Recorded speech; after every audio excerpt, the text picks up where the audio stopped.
Hi, I'm Shelby Williams with Plano City Council, coming to you with the very last City Council recap that I will ever be bringing you as a council member. So to foreshadow, unless another council member picks up the mantle, I do intend to continue bringing you these recaps and my previews until I'm on the County Commissioner's Court. My election for County Commissioner is next year, the primary in March and the general in November. But this was my very last meeting on City Council ever. As a technicality, I will be at the next meeting to canvass the vote from this election occurring this Saturday, May 3rd, and then I will be off, riding off into the sunset, or at least onto the County Commissioner's Court next election. So, to cut to the chase, we started with a legislative update by our policy director, Andrew Fortune. And for the record, and I said this on the dais, I'm really going to miss working with Andrew. I am a legislative nerd, as all of you know, in addition to a Star Wars nerd, for anybody who saw my brief video on the Millennium Falcon bounce house, and other types of nerd as well. But Andrew and I have been in touch frequently throughout this legislative session, primarily on the DART bill, and it's been a pleasure to work with him. So he covered 8 priority bills that we have, encapsulating local control. There is a small lots bill in the legislature which touches on local control. So this bill basically allows lots to be subdivided into pretty small pieces. The idea behind this is to make housing more affordable throughout the state. However, what the bill fails to capture is cities like Plano, where we already have the highest population density of any large city in Texas. So being able to subdivide a quarter-acre lot into 4 without city council permission could be spelling disaster for a city that's already as dense as we are. The DART bill, of course, so the main tenets of this bill are that with the penny that we pay into the DART system, that was $114 million last year of your sales tax money, we would be able to recoup a quarter of that for a local mobility program, spending things on our own transit needs rather than what DART wants to do in our city. And it would also limit the amount of bond debt that DART could issue. Both good things. That had a hearing in the House Transportation Committee last Thursday. Qualified hotel projects, we would like the city added to an enumerated list of cities throughout the state. We are the largest city that is not on that list, to allow us to take a portion of the tax revenue from hotels and put it back into qualified development projects for the city. And PFC reform, Public Facility Corporation. This is a little cleanup from last session where we got some notable reforms passed. So there is an update on the foreign-owned land bill. So if you're familiar with this, it's basically about foreign entities purchasing Texas land. So citizens and foreign nationals can still purchase homes, businesses, etc. This is a justifiably large concern to many of our residents from overseas, including citizens if they have dual citizenship somewhere. So the bill has been modified to acknowledge that. Where it puts the brakes on things is with companies that have ties to governments of foreign adversaries. China, Russia, North Korea, Iran come to mind. So the concern for this obviously was foreign companies buying up thousands of acres, especially in sensitive areas around the state. So that bill has been modified accordingly. Then we looked at the neighborhood traffic management program. A presentation was brought to us last August on this, and a couple of council members asked that it be revisited now. And this is basically for traffic safety and mitigation, predominantly in residential areas.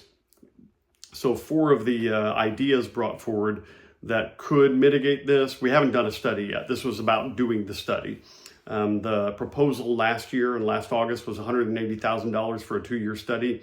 They slimmed that down a little to focus on 10 particular problem areas for $110,000 for a 1-year study. But many roundabouts, speed cushions, those speed humps, not speed bumps, but larger humps, median islands, and raised table crosswalks were 4 of the ideas that might mitigate traffic. The biggest complaints are like speeding through residential areas. There was enough support on council to have that brought back as a formal ordinance or a formal agenda item, not really an ordinance, an agenda item to commission that study for $110,000. Then we had the Cultural Arts Plan presentation. That is focusing on the fact that it's the whole Cultural Arts Plan, but some people have a feeling that Plano's lagging behind other areas with it when it comes to the arts. It was noted that 86% of Plano residents leave Plano to attend arts and cultural events and activities. That doesn't mean that there isn't anything in Plano. Obviously, we have a variety of things, but they're still leaving. I don't think we can ever achieve 0% of people leaving Plano to enjoy the arts, because other places have other things to offer, and why shouldn't they? It was a proposal to create an Office of Cultural Affairs for the city. And Councilman Riccadelli suggested, and I agree, that should be funded through our HOT, Hotel Occupancy Tax. The HOT enables us to apportion a certain amount of tax revenue from hotel occupancy taxes towards things that help benefit tourism, even local tourism.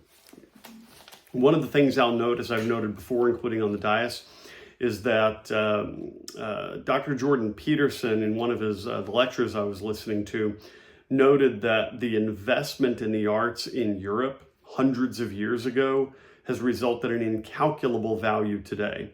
Now, I don't think that we're going to produce anything along the order of the Sistine Chapel, but the cultural benefit is impossible to calculate, but it's also impossible to dismiss by the same token. So I think it's well worth investing in the arts, but it's got to be done the right way. And we have a careful balance to strike as a city between responsibly spending tax money and continually generating, continually revitalizing and becoming the future version of the Plano that everybody wants to live in now, so that we don't decline, lose relevance, and fall into a defunct city. We moved on to several consent agenda items were pulled. I'll give you some quick hits.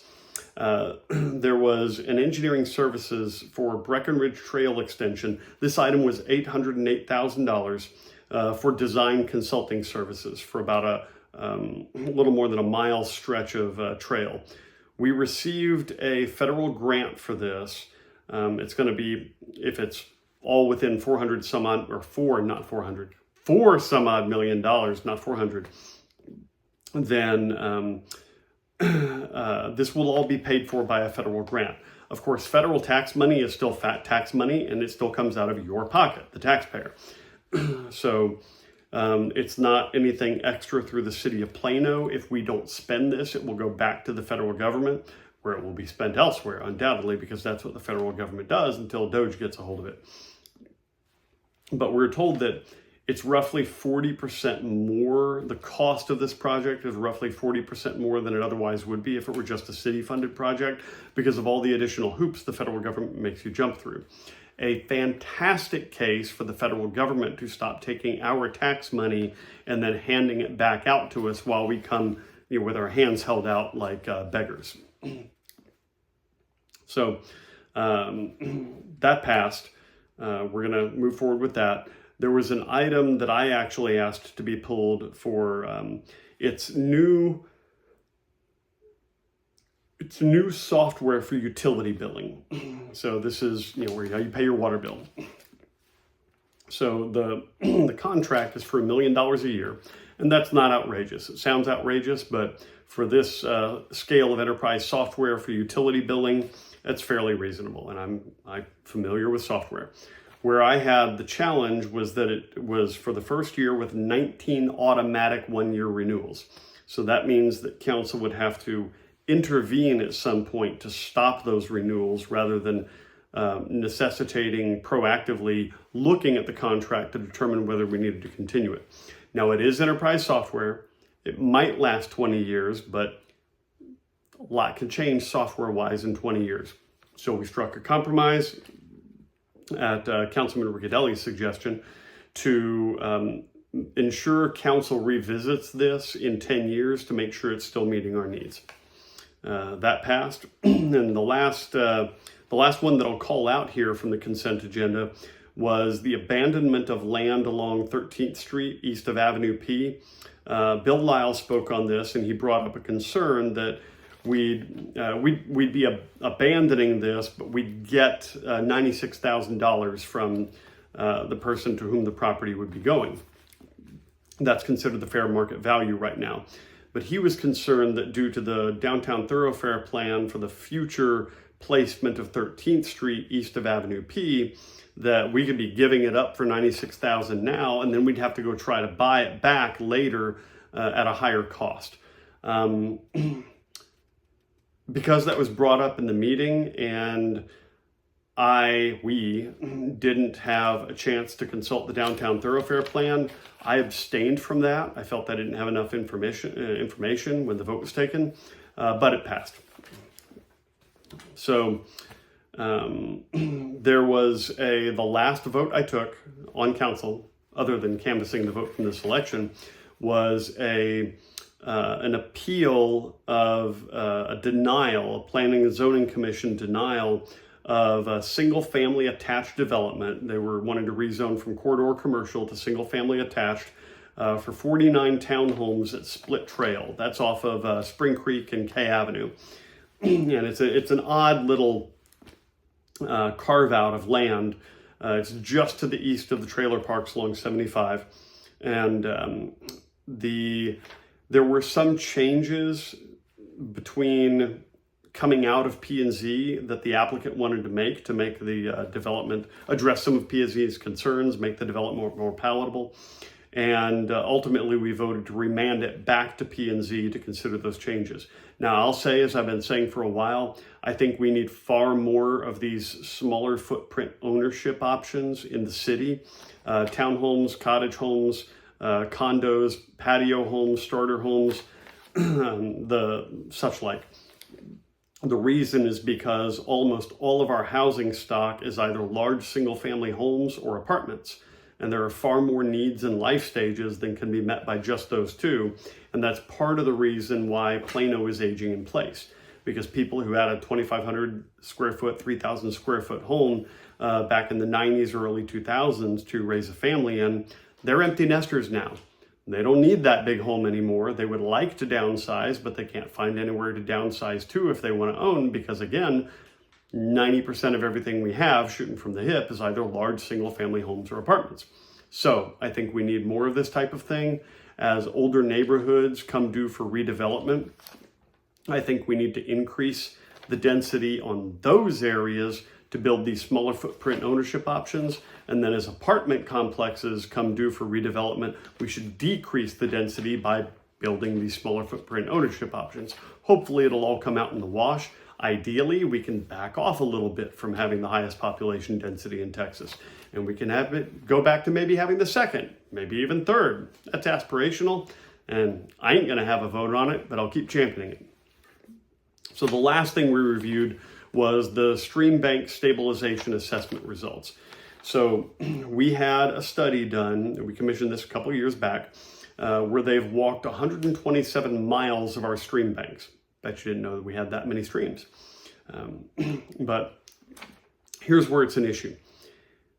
Various entities, either the property owner, HOA, the city, are charged with maintaining stream banks. So that's just a creek and the land around it. So 6% of the stream bank maintenance, that's not well defined, but maintenance, I'll get back to that in a second. The maintenance is left to HOAs. 24% to the property owner, whether that's commercial or residential, and 70% is city-owned property, where it's the city's responsibility. Now, back when all this was determined, we can't find a rhyme or reason in the historical records as to why something was made HOA responsibility or property owner or city responsibility. What I am willing to bet is that back in the day, in the 90s, when the platting was done, which is where it specifies that, sorry, I'm fighting off some yawns, where the platting was done to specify who's responsible for maintaining the land, I'm willing to bet that what they had in mind at the time was taking care of like dead trees, was picking up trash, deadfall, things like that. What we have here is a failure to communicate. No, I'm just kidding, I couldn't resist. What we have here is an issue with streambank erosion. So over the past few decades, as we have built more and more concrete, there's more and more rain runoff as we have impermeable surfaces, more and more rain runoff into our streams, which has resulted in far greater flow than was ever intended or anticipated.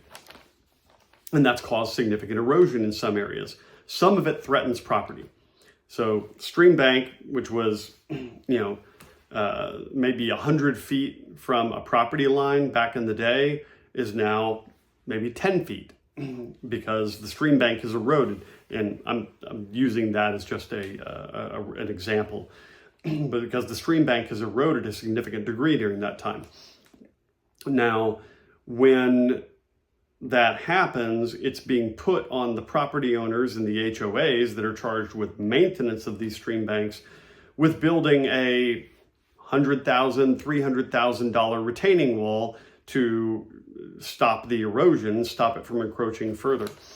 Now, in my opinion, as I said tonight, our waterways should be considered infrastructure. So because of the externalities involved, the runoff coming down the stream, causing it to erode, shift course, etc., that's not under the control of the property owner, not by any stretch.